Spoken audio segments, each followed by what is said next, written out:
In Exodus 20, it says, then God spoke these words, saying, these are the exact words that God had given Moses. These are the exact words that are in Deuteronomy 5. These are the exact words that he's referring to when he says, the Shema Israel, Adonai Eloheinu, Adonai Echad. It's not just a jingle. It's a word of truth for every single one of us to grab a hold of and to live our lives accordingly.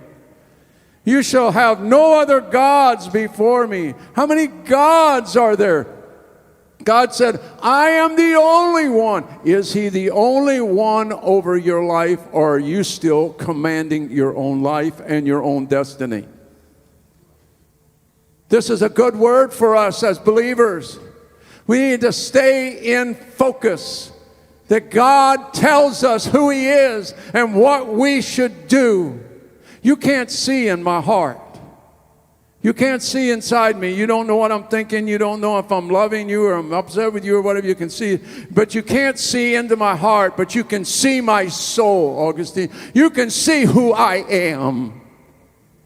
You can see who I am by the very reflection of my being that spews out of me. Love the Lord your God with all your heart, because it's out of the heart comes the issues of life. Who you really are is from the heart. You just put on the prasad, you put on the face, you put on the makeup that comes from the heart. And we're to love God with all of our heart. And that love in our heart will cause us to love each other. And the reason that the world will know that you're my disciples is because you have a love for one another. And that love comes from God, and it also goes back to God. Love God with all your heart. These commandments. In Exodus 20 it says, do not bow down to them. And don't ever let anyone make you serve them.